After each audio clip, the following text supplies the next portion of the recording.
Welcome to another episode of the RAG podcast. And for those of you who don't know, the RAG stands for Recruitment Agency Growth. Since early 2019, I've been interviewing the most successful and innovative recruitment owners to learn how they rose to the top of their game. In season 7, I'm going to be having raw, authentic, and insightful conversations with agency owners, entrepreneurs, leaders, people across the industry. And I want to be learning about their ambitions, what's happening behind the scenes in their agencies today, and their plans to navigate difficult market conditions.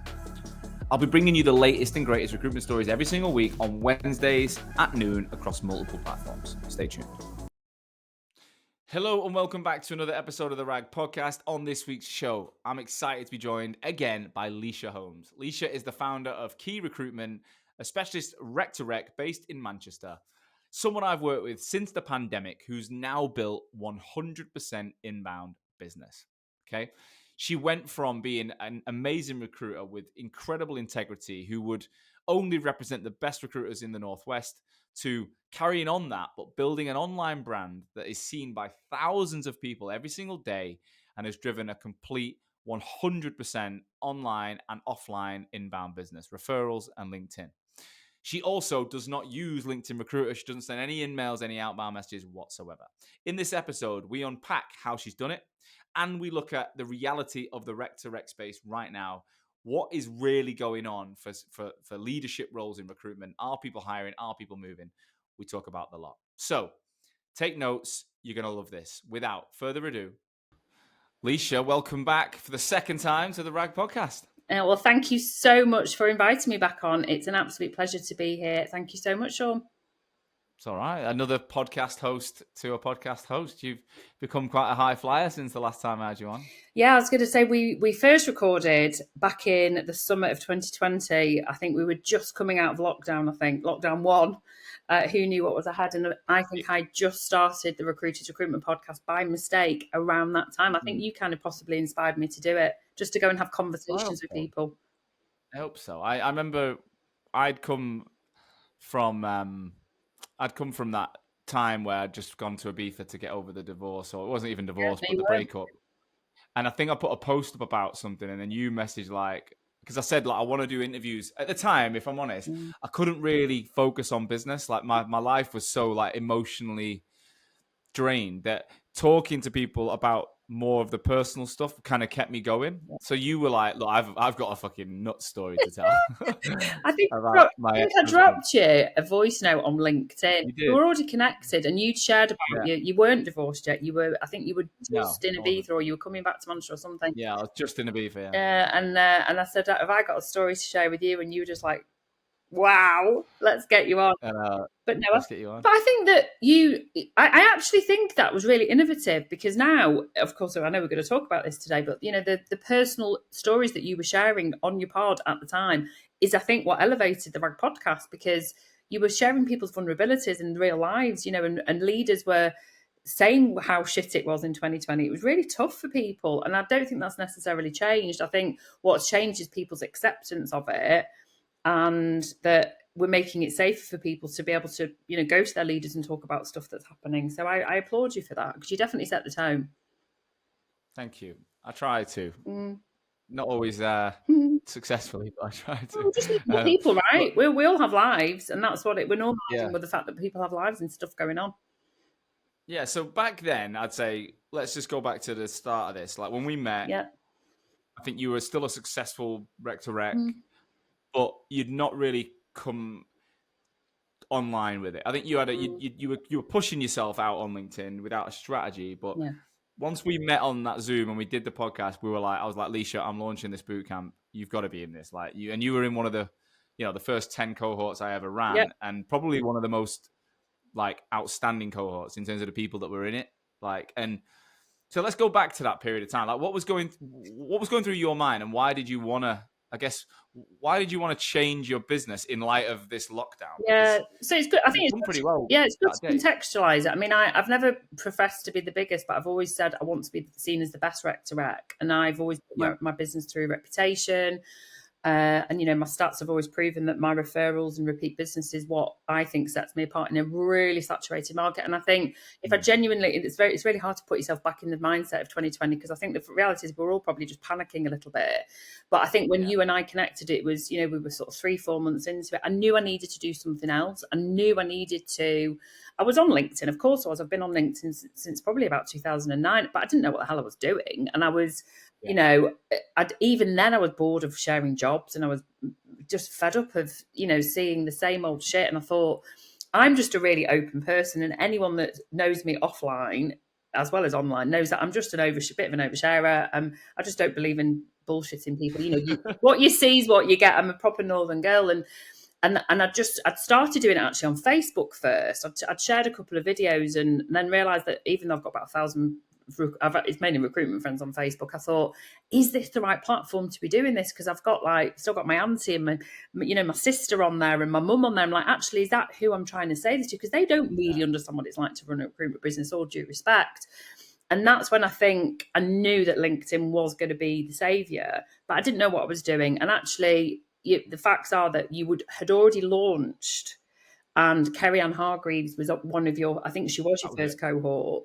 That was it. And I rang her because, I've known Kerry-Ann for about 15 years. I trust her enormously. And I said, do I need to do this? And she said, you're probably doing about 50% of what you'll learn, because she'd already come through it. Yeah. And I said, that's not enough. I need to do 100%. And that's when I said, right, I'm in. And my cohort was amazing. It was just, it was a real who's who of leaders. It was like we were truly global. I was a bit Carl Winterbottom. There was Chris Eldridge. Yeah. There was Lindsay. Harlan. I saw Lindsay last week at the expo. I missed him. He's doing well. He's doing very well. I'm a board advisor for Recruitment Founders Club. So it was, when I look at the people, I remember coming out the first session and messaging Shannon going, I'm such a charlatan. Like, I'm just little old me. But I think that's what was really special, that you had attracted people in leadership roles that knew they themselves needed to do something to elevate themselves on LinkedIn. So I hope that's as a starting point, because I know we're going to talk about where we're at now 4 years later. So I knew I needed to do something different. I knew I had a good reputation within my circle, but my circle was I am parochial northern girl. I don't really go out the northwest, but how do I promote that externally on LinkedIn without sounding disingenuous?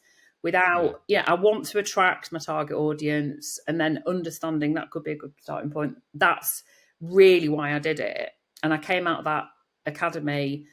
Well, I know I was one of the top performers. Me and Cal were always begging. But it was without a shadow of a doubt, and this is without sound, I'm not blowing smoke up your arse, Sean. It was without a shadow of a doubt the best decision I made that year. Best decision. Best investment. Really was. Well, I'm glad to hear that. I'm glad to hear that. In terms of, so if I go back to that time, I think LinkedIn was, I've been saying it for 4 years, 3 years at that point.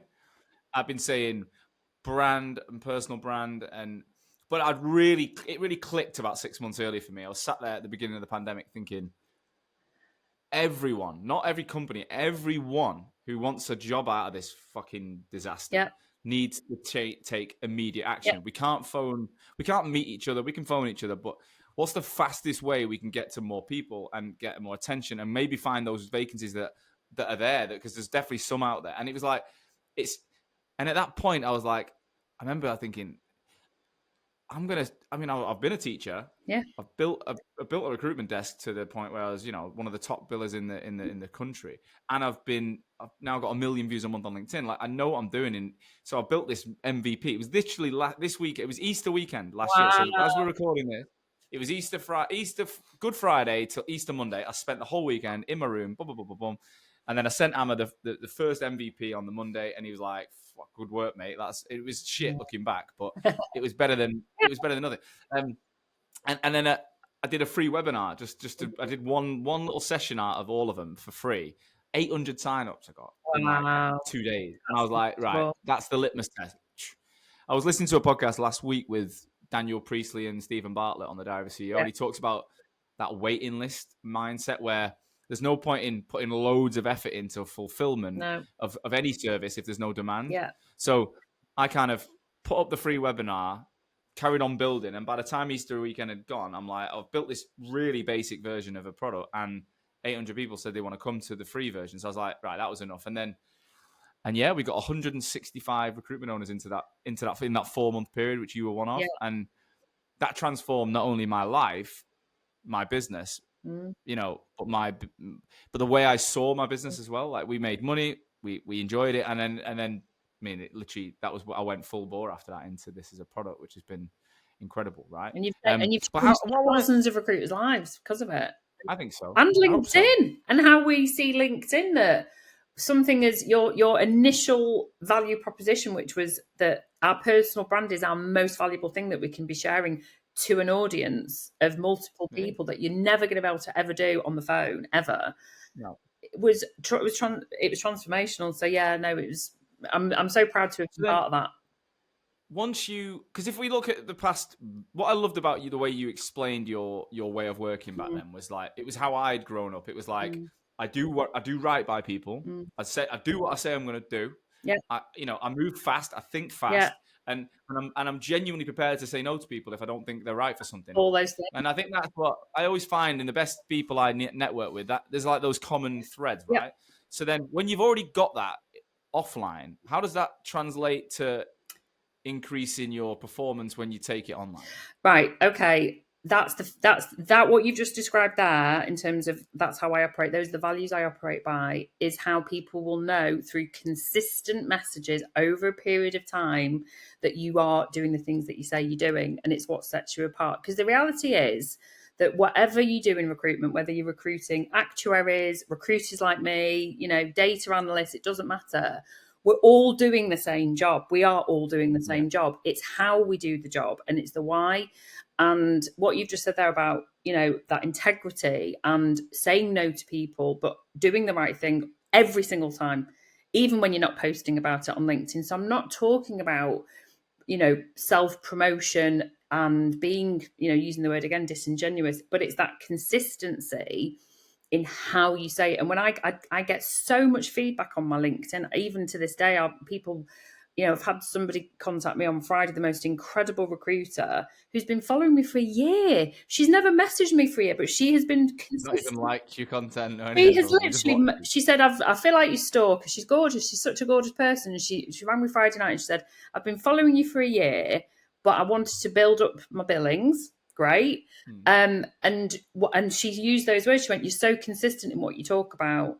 So she felt like she knew me. And then when we actually spoke in real life, she said, you're exactly how I knew you'd be.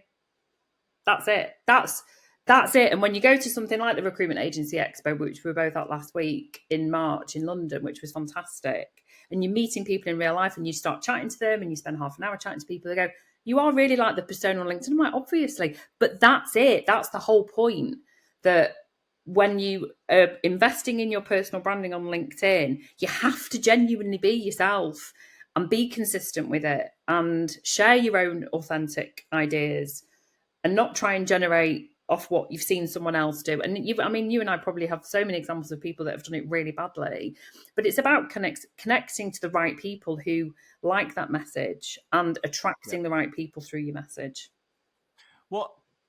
One thing I would say is, I think me and you probably lean, and if we're going to be really honest, we lean into that open book character. Like, we're both that. We meet and we chat, and within seconds it's deep and it's meaningful and it's open and it's fun. Some people aren't like that. No. In our I actually probably underestimated how many people in recruitment are more reserved and a bit more guarded. And again, I don't know how many of them end up at the top. There's probably a few, but I think if you looked at a line of introvert and extrovert in the industry, the top end of the industry would be leaning in the extrovert space, I think, just from my experience. Yep. But there are some people that are just incredibly diligent, incredibly good at the job, work fast, so organized, and they can be, bill £1 million without having to do this kind of open book type scenario. But so if, again, I know what I would say, but how would you advise someone who's maybe not as open as you? Like, what can they do to take themselves from maybe a 1 out of 10 or a 2 out of 10 to a 3 out of 10, rather than being a 7 or an 8 like me and you, 2 out of 10? What is it about for them? I've had this conversation actually on a number of occasions with people who feel really uncomfortable, maybe feel a bit guarded, have got some incredible personal stories that I think they could share that would really inspire people, but I don't think I think shame is a big word for people, but they just don't feel comfortable, and that's fine. And I often say you could use that experience and talk about it in a more generic way where it's not necessarily about you. And I encourage them to invite debate and discussion. I mean, obviously Laura's become really prolific on LinkedIn. I know she did the Hoxo, I think in 2022, a bit after me. Yeah. And she probably doesn't share personal stories, but she'll share things that have happened to her in her day job. She's really comfortable sharing that. So I think, and Shannon's the same actually. Shannon's, like everyone, we've all had stuff going on in our lives, but she feels more comfortable sharing scenarios that have happened on her desk than maybe, I'll just be like, yeah, I've been married and divorced twice. Second guy came out as gay. I'd just be like, I'll tell everything to everybody. Yeah. But I think you and I are not the norm. I think you and I are probably in that very small bracket. I think we're right at the top end. Yeah. I think there's probably an 85 to 90% vacuum that we're not in. But then in the upper 10 or 20 percentile of the open book relationship, I think that's where a lot of your top performers. If I really look at all the people that I've worked with that are running great businesses that are great online, they usually, they'll know all their clients' wives' names. Yeah. They'll know their football teams. Yeah. They'll spend as much time talking about non-work related shit as they do about work related shit. And you'll just, because you'll have built that relationship and you'll have built that trust. And I think that's a word we've not said yet. And it sounds really cheesy saying trust, but I think when you're looking at someone's profile on LinkedIn over a period of time and you're choosing a recruitment partner or you're choosing to move jobs and go look at a new employer, you're building up trust. And the only way that you can build online trust is through that consistency. And I don't think you necessarily need to share marriage failure or, bereavement or, I talk a lot about around menopause and that sort. You don't have to share those things. No, you don't. But I think what you choose to share, if you're going to share on opinion or on an experience that's happened to you, be honest about it. And, and don't be afraid to share your opinion on things and, be divisive if you need to be, because I truly believe that you will then attract the right people. And it's about, doing it with the right intentions. So I love content that is personal. I personally, that's using the word twice, but I'm such a magnet when someone shares something that's happened to them in their personal lives, more so than if they're sharing, a team event or something like that. I'm like, yeah, whatever. But if they're sharing something really vulnerable, I'm like, oh my God, I really want to know about this. And I always drop a message. Especially if it's a leader, because I know they've put themselves out there. Yeah. And I know that, I know the bravery it takes. So I think if you're listening to this and you aren't somebody that likes to share the personal side of you, you can still share something that's personal to you that's happened in your day job that will just allow people to see the real you, about how you think and how you... Well, if you look at Kyle, who's one of the best I've ever worked with, he doesn't really do the personal stuff. Like his content don't really ever include the odd thing about his family, but 90% is about work and data, but he's incredible with it. And he's so consistent and he's detailed. But the bit that I love about Kyle's content, it never goes to a technical level. Like he's not a technical guy. He's never worked in data. So he's very good at being able to go, this is the part I play. And he sticks to what he knows. He doesn't pretend he's a data analyst. Like some people are like, do I need to give my clients advice about their industry? I'm like, well, they'll know more than you if they're any good. Exactly. You've got to consistently talk about the movement of people and what's changing with that. And it isn't just interview advice over and over again. I mean, that's brilliant, but it's what's actually happening in the market, what's changing when it comes to the recruitment life cycle. I mean, and I said this morning, I had a live cohort today at 6. I do 7 a.m. now, Lysha. Wow. I'm really early these days. And I had about 30 people all over the world on it. And I said, is recruitment, if you're looking at candidates, is being in the right job, one of the most important decisions you'll ever make? And everyone said yes. And I said, if you're a leader, is having the best team around you, again, one of the most important factors in your own career success? Everyone says it's probably the number one factor. So if you remember that as your North Star, even when people aren't actively looking or hiring, they're always going to have an opinion on it, and they're always going to have one eye on it because it's so important. So I'm not hiring at Hoxo. I've got no interest right now. But I'm still thinking about the people in my team, and if one of them left as a vacant, there's always something that means I'm always keeping an eye on that as part of my journey. So I hope I don't have to find another job. That is something I don't want to read about. I don't want to. I don't want to be a candidate. I was unemployable 25 years ago. Never mind now. No, I agree with you. I think what you've said, if I'm listening to what you've just said there, it's about defining yourself as an expert in what you do, and stick to what you do. And I'm an expert in recruitment, and I still don't know everything. I'm still learning. I'm not saying I'm the finished article. Let's get some of that out of your head, right? Okay. So tell me what is going on right now. Like, so if I'm if I'm listening to this and I'm thinking I could start my own business, or I could go and join a new business, like, what is the most common thing that when you're talking to senior people looking for new roles or thinking about starting an agency, what's the most common questions that you get asked? Is it the right time to do it? Is it the right time to do it? We've just been through, I think, one of the most challenging periods since, forget COVID, because that was a fake sort of pause on recruitment, because then we had that unbelievable boom. For me, this has been the most challenging market since 2009. So to sort of give an evolution of my career, I started in 98. We had a recession in 2000, I think, in the automotive sector I worked in. We obviously had then the millennium bug, which never really happened. And then things were fairly steady until 2008. Financial markets crashed. 2009 was horrific for anyone that's worked through it. And it really was horrific because nobody was prepared for it. And I think that the first quarter of this, so, literally January to March, has possibly been the most challenging, certainly for perm recruiters that I've seen. There are certain pockets of industries that are having a more challenging time, particularly public sector, healthcare.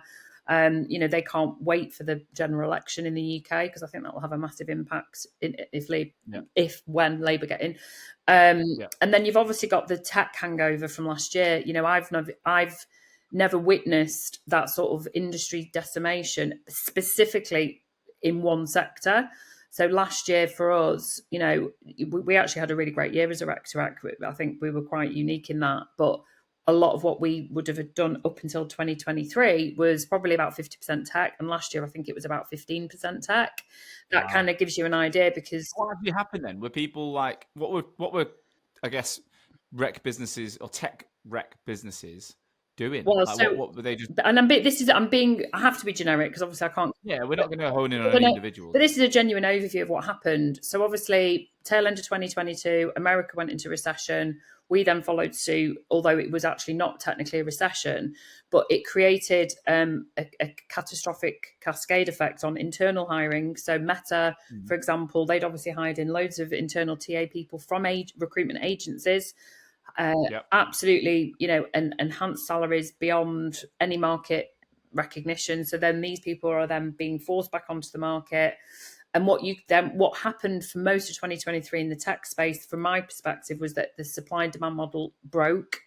You had so many. I mean, we just had, I call it a tsunami. It was horrific. The amount of redundant internal tech-focused recruiters that came onto the market unintentionally, wanting to go back into recruitment, being made redundant. Basically, I've never, it was really, really tragic. And then recruitment agency owners rightfully saying, well, hang on, are they coming back into agency because they have to, because they want to? We used to have a policy at Venquis where if you leave the industry, you're not coming back. Right? And I kind of, it's, you have to take each individual on its own merits and their own, if somebody had just started in internal. So it was for a lot of people, a really traumatic time, especially those that had taken really enhanced salaries from, large businesses like Meta, for example.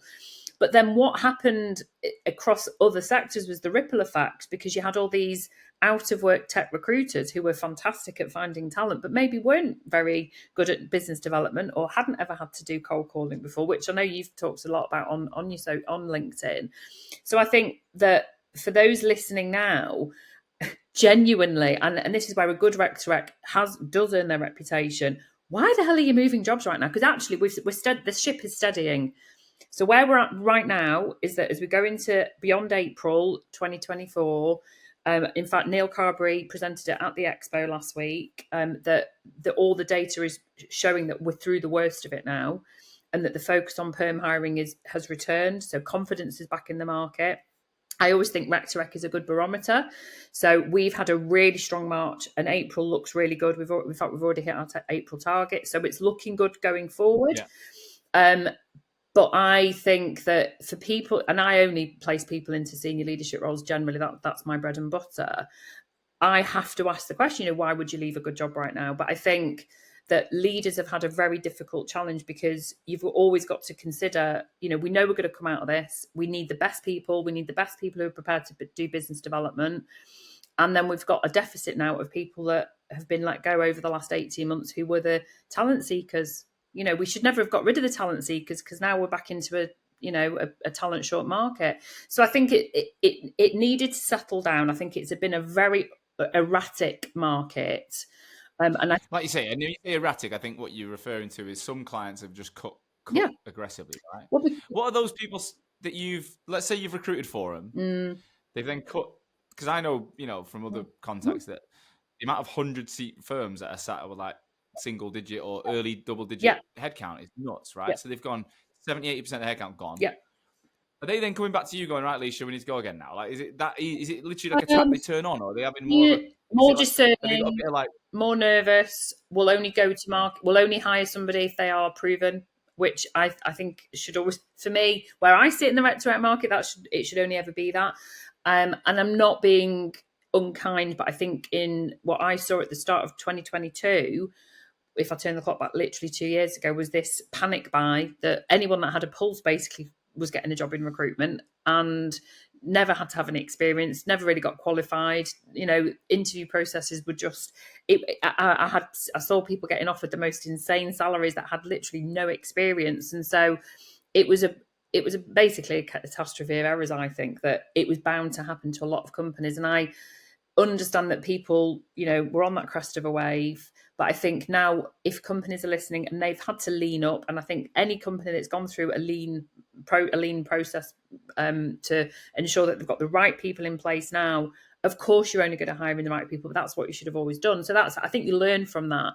I saw a lot of startups go through that cycle of, extreme growth, percentage year on year, and then boom in 2022. Had to cut back anyone that didn't have an ROI, or maybe didn't have the right BD skills. And I would just, throw it out there that I think where we're at now in terms of, the market is at a really exciting point, especially with AI, and especially with, I think the opportunity across so many different spheres. Just think about your model. Think about getting people into their natural flow. Don't just discredit somebody because they're coming onto the market because they only do 180. Actually, is that somebody that you could plug into a really good business developer, for example? So, yeah. A message from our sponsor, Vincere. Another of their products is known as Time Temp. This is your complete integrated timesheet workforce management solution. It's pre-built, it's pre-integrated, and it's designed so no matter how much your business grows, you'll be able to keep track of every single worker in one place in your CRM. All the changes inside Vincere will sync with Time Temp, and they'll be fed back into your account, automating the entire process with two-way sync from your front to back office. Vincere's Time Temp enables you to create shift schedules, search available workers, shortlist and book assignments in seconds. They'll also allow you to track time, track leave, track expenses within their built-in payroll engine. It's called Door Clock. And then they've also got a mobile app for the on-the-go worker. If, again, you're looking to get more from your CRM, Vincere's Time Temp solution is another tool that enables you to perform more of your business-critical processes in your CRM. Find out if you could use Time Temp via the link in the show notes. Right, let's get back to it. All right, so there's different ways people can run the business. There's different models, and right now it's about, like I say, not discrediting people. But I think the challenge that I've seen is people got really comfortable in that amazing market, and then shit the pants in reality. Yeah. Thought about cost control, which is fine. But they've still not, post-COVID, I don't think people are totally comfortable in the skin that they've got. And what I mean by that is their model. Like before COVID, it was everyone's in the office and that's how we work. Boom. Mm-hmm. Since COVID, like I went completely remote and I felt liberated and I've never had to think about it. Whereas 90% of people I know, like we do 2 and 3, we do 4 and 1. It's a bit of a mind fuck, really. But I don't know the answer, because I know when you've got a 35-year-old recruiter who's got 2 daughters at home, and he's like, I'm not coming in 5 days a week, and he's great. You're not going to lose that person. But equally, you've got someone who's 25 who's coming into the business, and you're like, they need to be in. So it's, I mean, what have you seen anyone get that right? Yeah. in that Very, very route? few, but yes, I have. And I think that you're right. I think it's a mind fuck. And I listen to, I know you do our podcasts as well, and I do.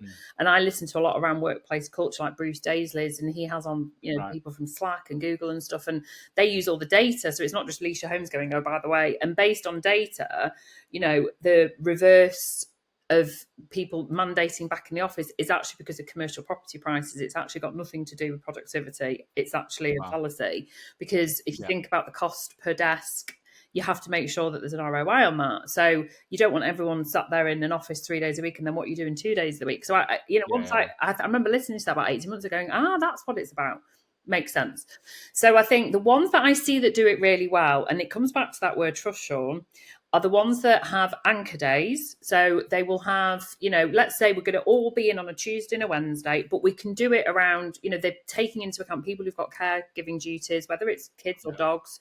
So they'll say the core hours are 9:30 till 4:30, you contracted 8 till 6 or whatever, but we need you in those hours, Tuesday or Wednesday. And then if you want to do any of the day, that's up to you. And if you don't want to and you want to work from home, that's fine. We're giving you that trust. And the irony is that people come in probably 4 days out of the 5. They choose to come in because they're being treated like adults.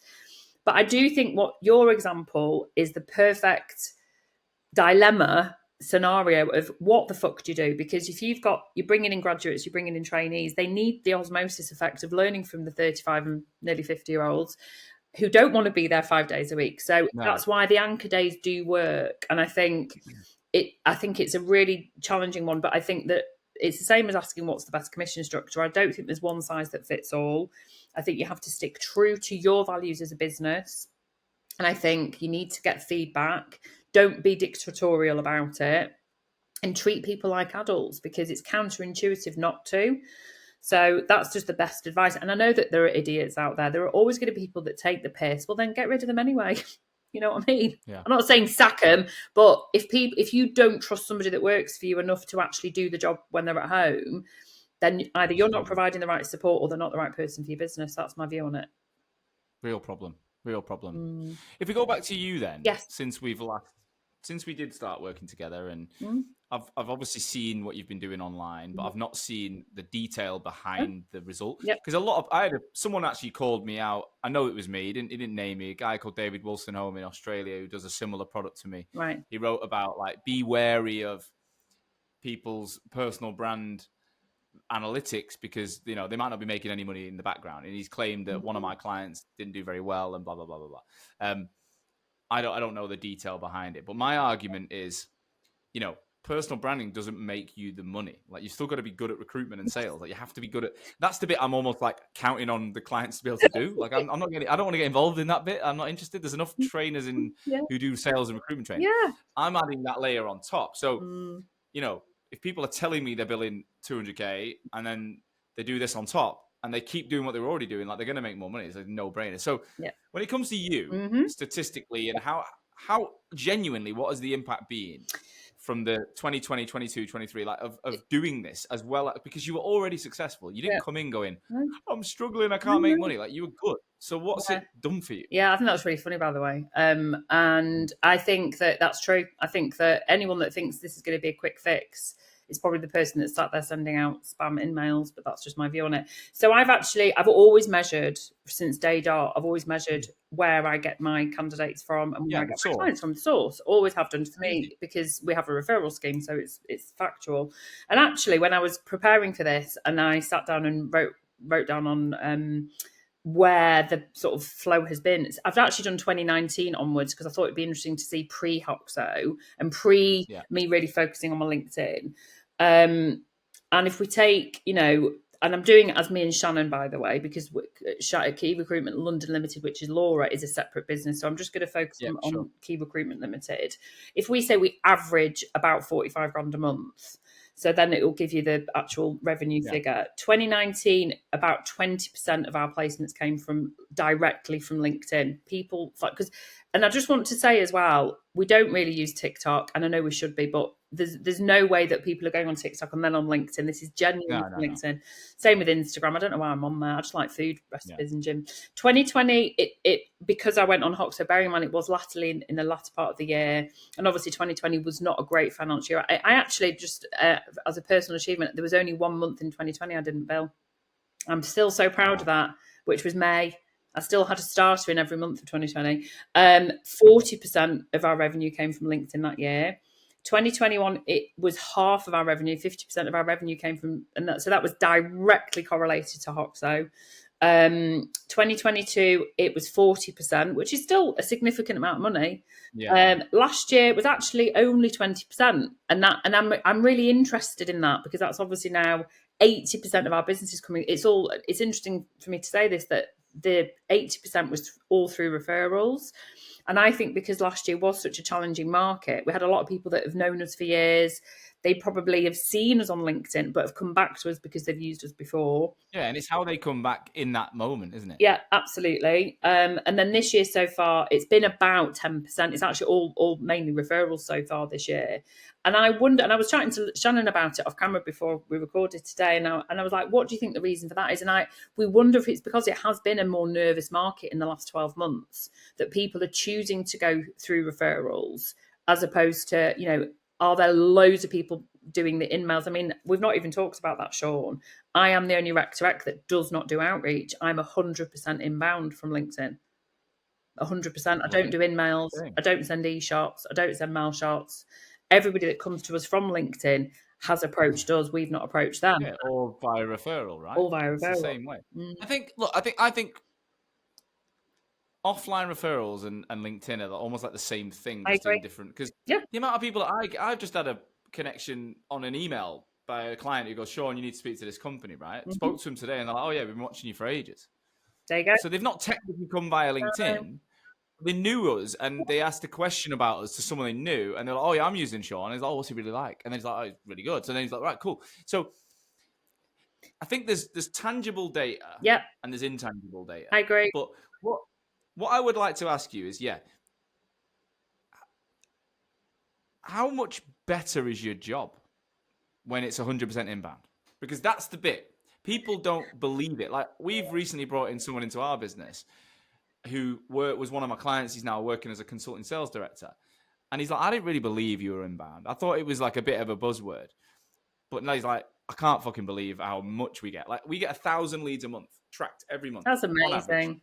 Yeah, like, I'm looking at the data now as we sit here on the 25th of March. We're actually on 772, so we're a little bit lower.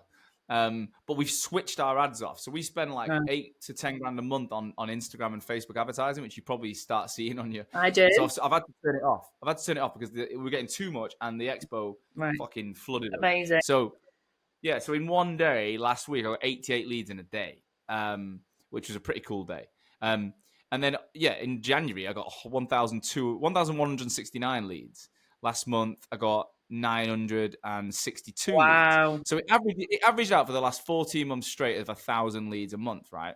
And I would say what it's done for me is it means I wake up every morning and I know me and my team speak to people who want to talk to us, and that is fundamentally a better job. Right. Fundamentally, like, I don't give a fuck what you say. I know, I agree. Me personally, better job. You asked me a question. How does it feel? I know that the people I'm going to speak to, we're probably going to like each other.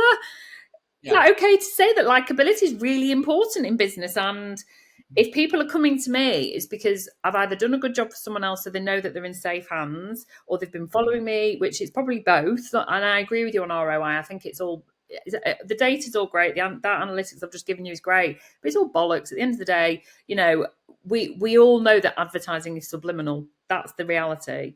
And if you're not doing it, and if you're not putting your brand out there on LinkedIn, you are going to miss out. I think that income that I've described to you, the 20, 40, 50, 40, 20%, 10%, that's additional revenue, in my opinion, that I wouldn't have had. That's how I see it. I don't think it replaces, and I think that's a really important point to make. I know having an inbound business, well, I just want to say I'm never complacent. You know, that's the reality. And that's what maybe I needed this Q1 to make me stop being a bit complacent, possibly. I'm never complacent about it. I appreciate it. But it means that I know I'm going to be having conversations with someone that values me and respects me. And I'm not arrogant saying that at all.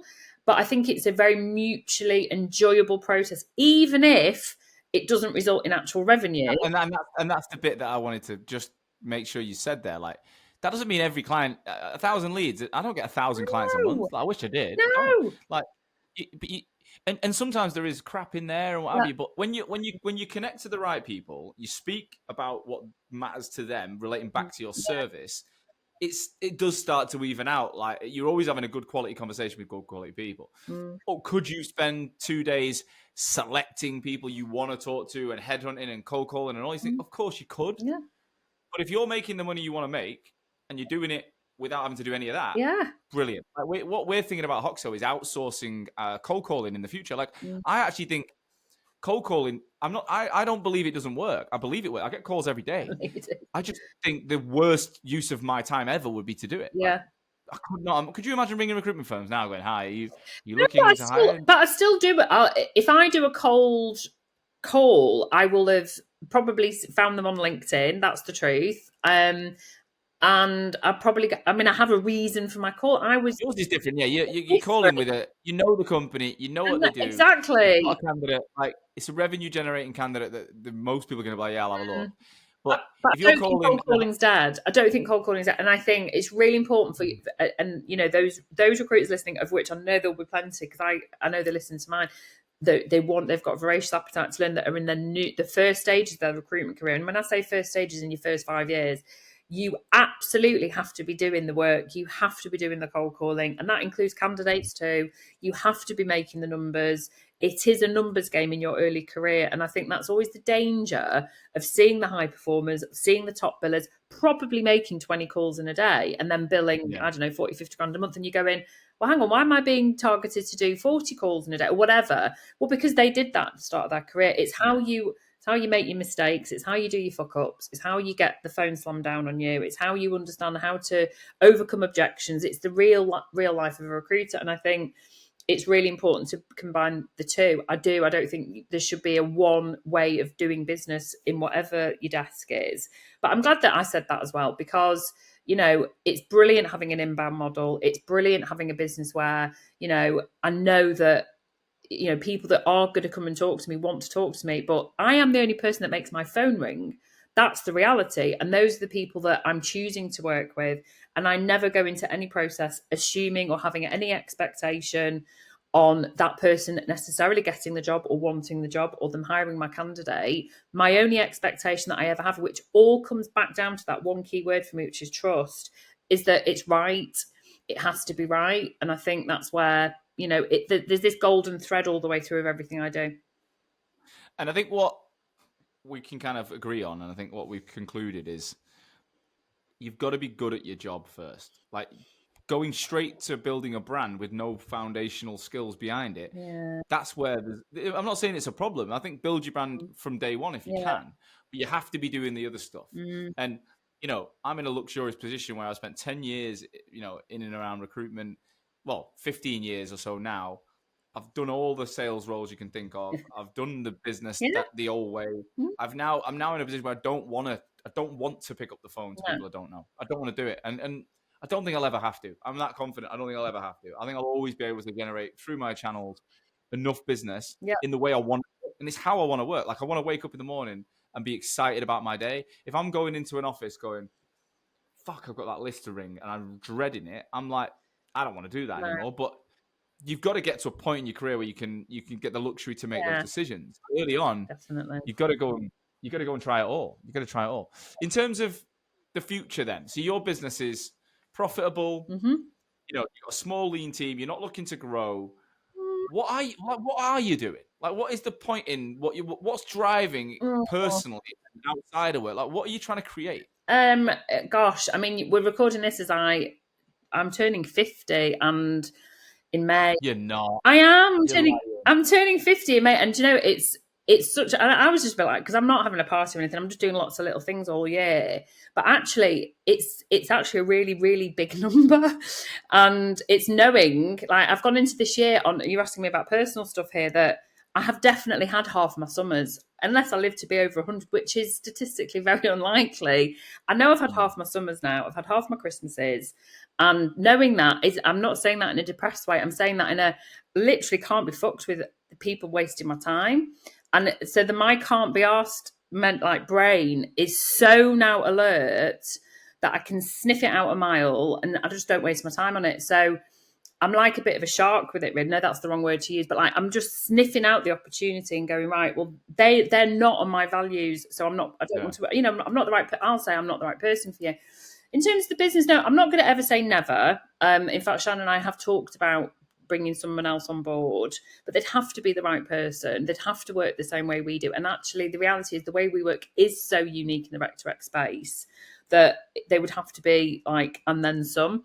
So I think that's something that we've always got our eye on the market. It would probably be to do global Rec2Rec. I just don't have any desire to do international hours. I'm far too old to be doing calls at 10 o'clock at night. And, the reality is, people probably think we're quite parochial, but there's so much business in the spaces that we operate within. Yeah. We know that if we get a good candidate, we can place them. So on the podcast, we did our first live show in November, and we've got our next one booked in June, which is already, we're so excited about that. And in fact, I can probably say now officially we're going to be going to Dubai in February to do one over there. So I'll probably be asking you for some potential guests if you know of anyone. So there's like that sort of thing so to answer the question, where I see me in my sort of the next 10 years, I guess, of my career is adding value. We talked off camera. I'm an executive coach. It's not something I've really promoted. So giving things back to people, it tends to be small business owners who, have set up on their own. They don't really have anyone as a confidant or to give ideas. I've been advising business leaders of recruitment for the last 20 odd years. And I genuinely have so much passion. If the blip I've just personally experienced is anything to go by, it's given me that love back of doing things properly, going back to the basics, being consistent, and, being the best advocate for our industry, which I am so proud to be part of, which, we are. I always say, what doctors do, what nurses do, they are the lifesavers, they are literally saving lives, whereas we're life changers. And I think that the more people like you and I can elevate the external perception of recruitment by doing the right thing every day, day in, day out, even if it means it doesn't end up in financial revenue at that time, is why I do what I do. And it's actually why I started my business nearly 20 years ago. So have you got a plan?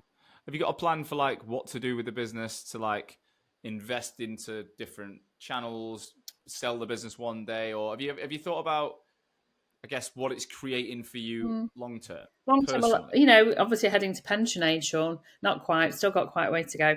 Got a long time. Possibly, it's something that I'm in discussions about at the moment, actually, with my financial advisors as to what my exit might look like. But to be honest with you, I'm very profitable business. I've always been very lean anyway, but we got rid of our office in COVID, and we're probably never going to be anything other than a remote business now.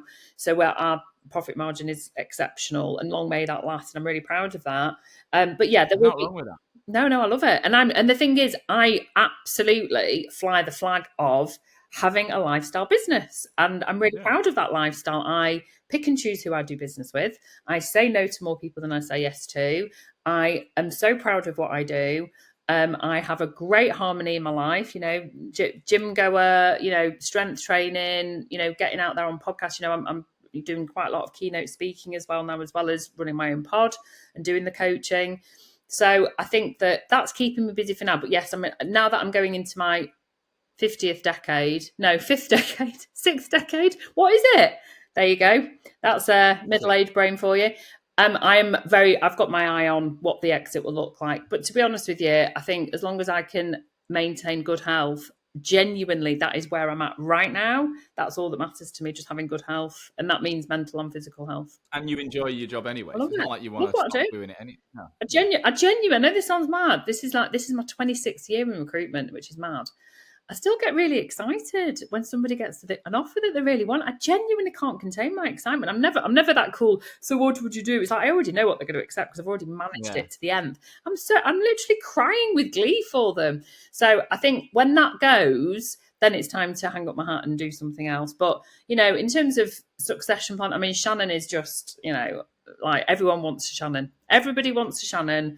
I want a Shannon. If I had £1 for every time a client said, "Can we just have a Shannon, please?" Watch this space, because my youngest interned for Shannon last year. She's planning to go and do some DJing when she finally turns 18, and I think she might come full circle and come back to recruitment. So that might be the future there. Qui Recruitment and daughter. Yeah, why not? One thing me and Amma are looking at the minute is like our long and short term strategy. So like, I think one thing that businesses get so hung up on is one of the two. Yep. So you're pure lifestyle, so you're earning good money, and it's like you're living for now, but there's no like, if this all stops tomorrow, I'm back to fucking getting a job. Yeah. But then there's the only focusing on the future, and it's all about the exit, and you sacrifice cash now, fun now, and your life's a bit shit on the end of a payday. Whereas we kind of want the best of both worlds, and I think you can have it. Yeah, I do. And I think when you invest enough money into certain assets, and then you have a threshold where you're like, well, if we've already made that much, and we know we've invested for our future, anything above that can be paid out as dividends or whatever. You can have like lifestyle where every year you're earning great money, but you also know that in 10 years you're done. Yeah. Like if you do it well. Yeah. So that's how we think anyway, and it's quite refreshing because I know if I build a business for the next 10 years that gets me to that end game that doesn't rely on an exit, there's probably going to be some form of exit because the business will be in such good shape anyway. There'll be someone who wants. There'll be a way. Of course there will. Yeah. And I'll only be 47 then. Oh, so sure. I don't think I'll be ready. Stop. I don't think I'll be ready to go.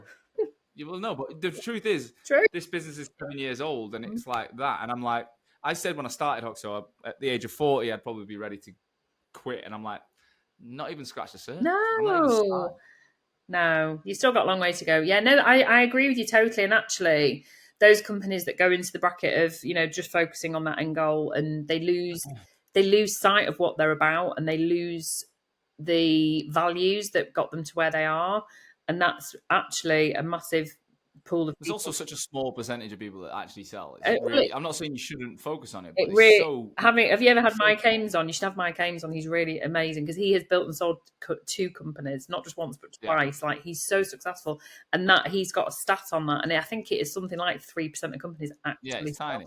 Which is So no, I agree with you. I think you can. And I think it's about what's right for yourself. And I think that any business owner, and I've been really honest, it is something I'm talking to my financial advisors about, just more in line with my pension and stuff. I'll be okay. I'll be okay. I'm not going to need to work beyond hopefully 67, but that's because I got screwed in my divorce. But that was a different pod. I think it's really good to have these conversations, but I think there's always moving parts, and I think it's good to have focus on long term, but also what the short term impact would be as well. Yeah, agreed. Lysha, thanks so much for your time. It's always a pleasure. I'm glad things are still going well. I'm glad. Thanks for the advocacy you've given to me and my business. You've always been a big promoter, and it's been great to see what you've achieved. So keep going. We'll get you on again in the future. Yeah. And if people aren't listening to the recruitment, what is it? The Recruiters Recruitment Podcast. The Recruiters Recruitment Podcast. You know what you should do? I'm going to put this idea. You should get our cohort on as a little panel. As a panel. Wow. Or the ones that want to do it. You should definitely get me, Kyle, and Jocks on. Yeah, let's do it. We'll plan it. We'll do it. No, it's been a pleasure. And I will always, and I really want people to know that when I advocate a business, it's because I genuinely, truly believe in it. And Hoxo literally transformed my brand on LinkedIn. And I know it's down to me and me doing the job, and it's not you placing my candidates, but you gave me the tools. And I have consistently continued to do the Hoxo strategy to this day, which is why, you and I experienced it, because, it's 2 years ago, almost the day we did our charity walk, where somebody literally screeched the car in Prestwich and went, "I know you off LinkedIn." And I get that all the time in real life. People come up to me in Shannon in Manchester and we'll be like, "Hiya," and they go, "Oh, you don't know us, but we know you off LinkedIn." And I'm not joking. It happens all the time in WeWorks.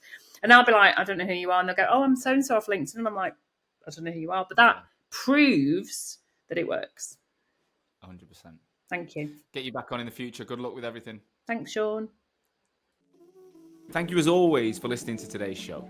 I truly hope that you got value from it. Honestly, it's the only reason I take time every week to ensure that my audience, you guys, future and existing recruitment owners, you're learning from each other to make this industry that I love so much stronger.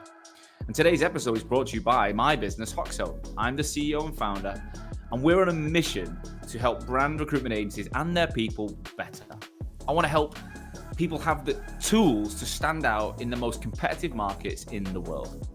We're currently working with over 350 recruitment agencies and 5,000 of their consultants right now, helping them to build their personal brands, to consistently win more business, attract talent, and just become that go-to recruiter in the market. Now, we do have a huge coaching program, but a lot of people don't know we also manage the brands of a lot of founders, and we can do the rebrand of that company organizational piece as well. So if your recruitment agency either needs help to look and sound exactly how you want it to, or your leadership and consultant level need to get out there and drive more traffic back to that website, to the business, and start using LinkedIn to generate more revenue, then you should definitely be reaching out to us. If that sounds of interest, please do visit www.hoxomedia.com or drop me, Sean, a personal message on LinkedIn. I love hearing from RAG listeners. I would love to talk to you.